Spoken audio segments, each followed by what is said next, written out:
Hey everybody, welcome back to the Nightmare Collective. I'm Chris. Thanks for stopping by and watching my 4K review for Ouija. Spooky, scary stuff. I got coffee today. We're gonna get into it.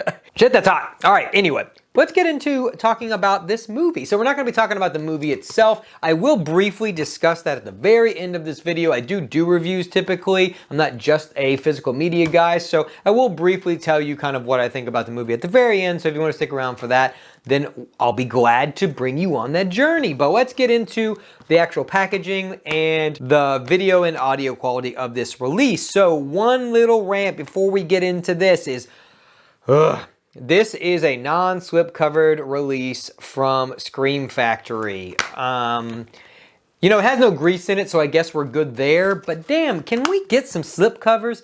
I don't understand this release and the pricing for this, you know? So, typical release from Scream Factory. If you don't know, I mean, some of you may be aware, you get these nice slip covers that are uniform, they match.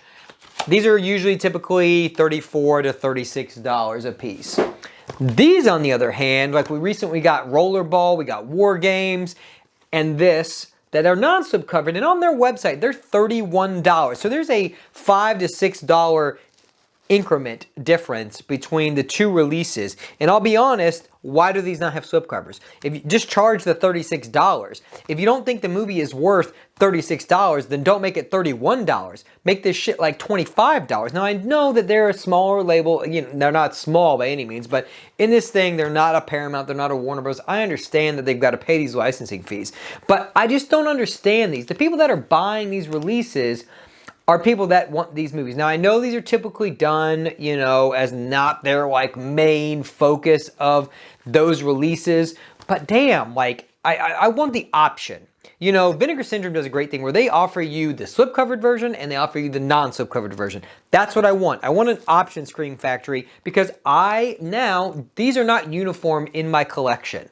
I understand if their second print, you know, where this is like not the first print, but the second one.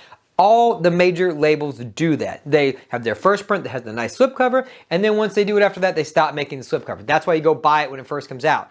These, however, we don't have that. I don't have that option. So anyway, with that out of the way, you know, let's get into what I think about the audio and the video and all of that. This is a decent upgrade from the Blu-ray. I still own the Blu-ray, and this is a solid upgrade from that, you know, by a long shot. This is a very good-looking film, and it has Dolby Vision now, so I think the Dolby Vision is doing a lot to punch up these colors and make the darker scenes really stand out. These are inky black, so if you're looking for that, it's a smooth picture. Not a lot of grain here or anything like that, so it's a solid upgrade overall. Now in the audio department, it's a bit of a disappointment here because we only get the DTS HD that we already had, so I would have liked to see an Atmos. I don't know if it would have really mattered really a lot, but it would have been nice in those scenes when stuff is happening, you kind of get some height stuff, you know. Even if it was just a small upgrade, I do like having that. You know, when I get my 4K releases, I like to get more than just a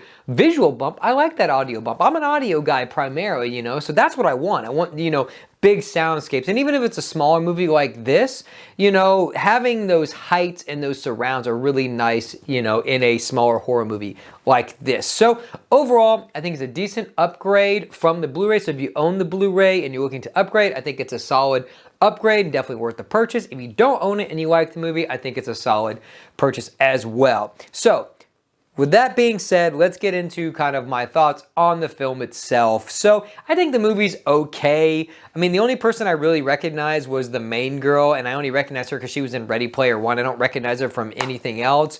But I mean, the cast is fine. The acting is mediocre, you know. I think a lot of people like the sequel more than they like, the prequel, Origin of Evil, more than they like this release. I don't think that movie's fine, but it's still not great. So like I said, for what this is, I think it's a solid, you know, addition to your collection. If you like Scream Factory, if you like movies from the 2000s, you know, this was released in 2014. If you like that type of stuff, then you're gonna be right at home with this release. But that's pretty much all I've got. Thanks for stopping by. Let me know down below, are you gonna pick this up? What do you think about the movie itself? And what are you looking forward to later this month from Scream Factory? We got a lot coming out from them, so I'm excited. And I'm gonna link a couple videos for you guys. I'm gonna link my Horror Haul playlist, so if you're into physical media, you can check out all the things that I picked up in December, and then you can go back and check out all the stuff before then. And then I'll link my last 4K review, which was the first one, and that was my Halloween Ends 4K. So these are a new addition to the channel, so I'm looking forward to doing more of these in the future. And then I'll also put my subscribe button here, so if you wanna join the collective, by all means, we welcome all. All right, that's all I've got. Don't forget, some doors should never be open, and I'll talk to you guys soon.